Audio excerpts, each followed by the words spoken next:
Other interesting political news, you have Vivek on a U.S. Foreign Affairs congressman wearing the Ukrainian and Israeli flag on their lapel, but no U.S. flag. Now this comes to us thanks to Vivek's ex-Twitter profile, and I mean, this went viral. It's one of his top viewed posts all month. Pulling it up here. So you got Vivek, and I'll scroll down in a second so you actually see the gentleman's face. Vivek says, quote, "This is a Republican U.S. congressman who chairs the House of Foreign Affairs Committee and is wearing flag pins of multiple different countries on national television. Interestingly, the United States of America isn't one of them," unquote. Granted, he at least did suit up. Of course, he's wearing a purple t-shirt or purple tie, perhaps a rhino, pejoratively known as Republican in name only. And man, he doesn't look too happy either. But yeah, he looks like wearing the, pull it up really quick. He's got the Israel as well as the Ukrainian flag, which, talk about a business opportunity. Those flags are selling like gangbusters. Like they are just flying off the shelves. I've seen more Ukrainian flags in the United States than I've seen United States flags. I mean, they are everywhere, which also shows what U.S. citizenship seems to care most about. Again, this got 1 million views and 36,000 likes within, and again, this is over actually 3 to 4 days before we got the statistics written down and recorded here, and went pretty viral.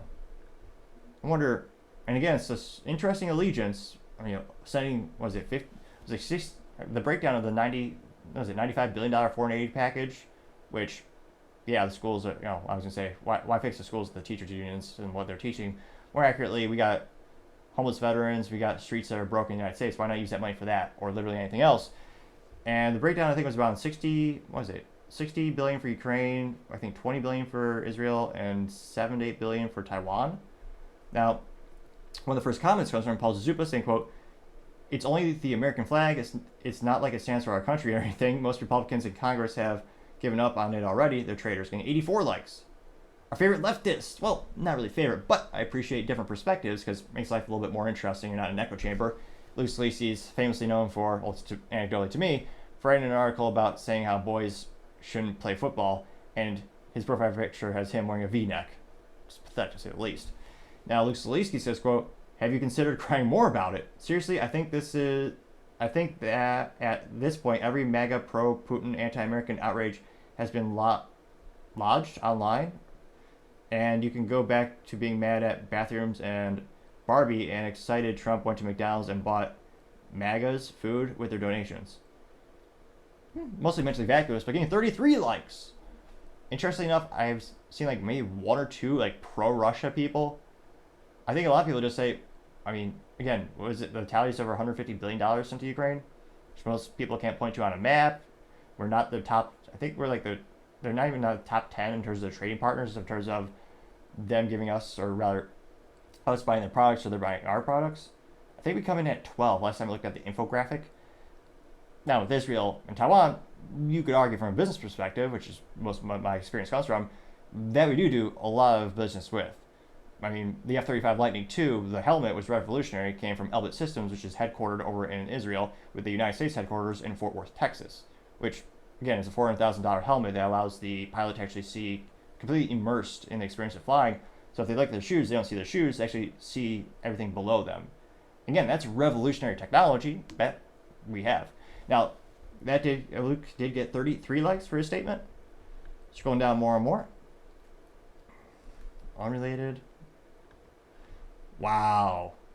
So Jericho says, quote, "In unrelated news, check out this new ride for the Ukrainian Prime MP. It was a bargain at $600,000. It says, Ukrainian MP Hennedy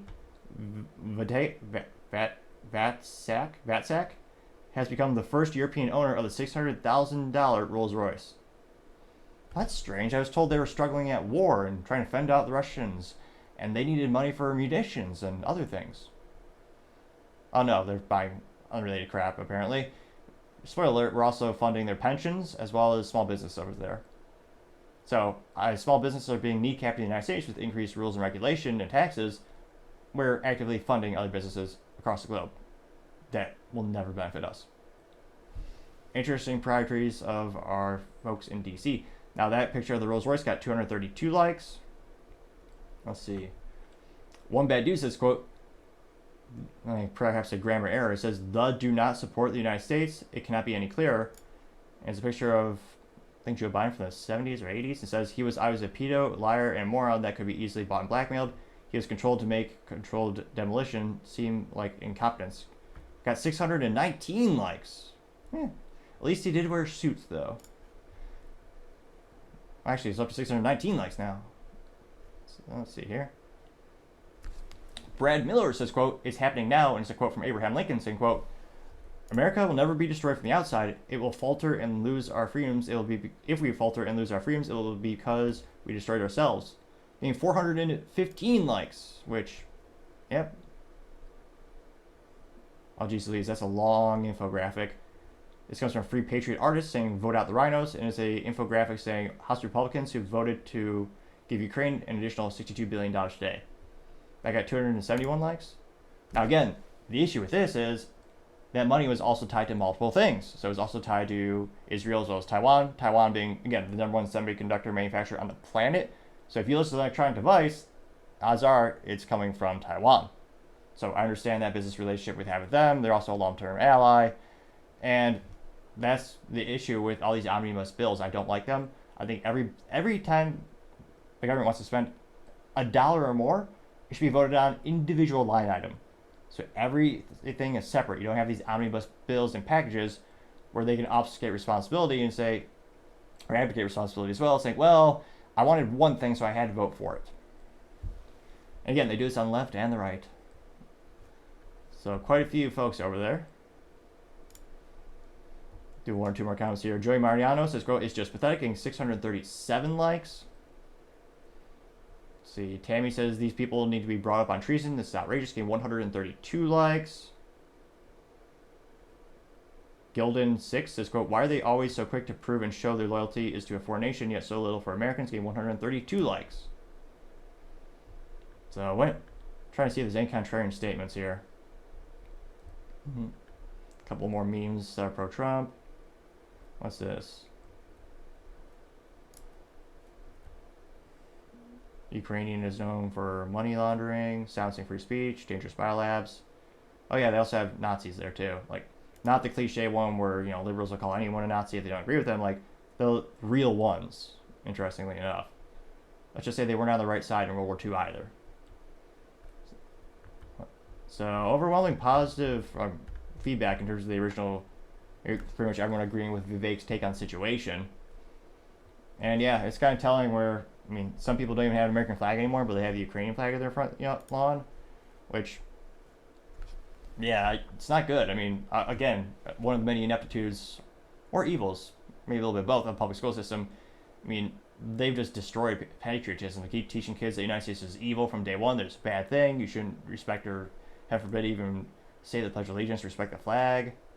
And yes, you see the ripple effect. Why do you think the U.S. military recruitment numbers are down? Every branch of the military has failed to hit the recruitment numbers time and time again, with the exception of the Marines, which I would guess it's not just marketing. They're also one of the oldest, most prestigious branches. They also tend to be less, as the youth might say, woke, injecting controversial political things into it. So that's my really, really quick theory of why the Marines keep hitting their recruitment numbers while the other branches do not. But let me know in the comments, as always. Do you know anyone who is wearing those flags and those lapel pins? They changed their Facebook profile. When again, no. Again, let me know if I should do more. I've been thinking about doing more of the street interviews. I was thinking about going out on the average street, maybe somewhere in Texas, just going in there with a map and asking people, like, hey, can you point to Ukraine on the map for me? And how many of them like could really do it? Like, well, you probably. I guess we should know now. We sent them, again, like over 150, nearing $200 billion in aid. And granted, I understand some of that aid, you could argue, is reinvested to the United States, because we're using some of that to actually manufacture and, you know, sell munitions to them. But I understand that's somewhat of an argument, and I understand the logic that it could maybe sustain jobs, but I don't think it really expands it doesn't actually increase overall value. You're moving money around. Again, a complex topic for another time perhaps, but as always, let me know. I'd be fascinated to hear what you have to say. Thank you everyone for taking the time to tune in today. Again, I'm trying to get to 4,000 subscribers by the end of the month, so if you could click that button, I greatly appreciate it. Also, leaving a thumbs up, thumbs down, or comment is a great way to give me some additional feedback, letting me know how I can make the show better and better. Lastly, don't forget to take the time to tell your family, tell your friends, tell your coworkers, heck, tell your enemies, tell anyone and everyone. Just stay safe, fight the good fight.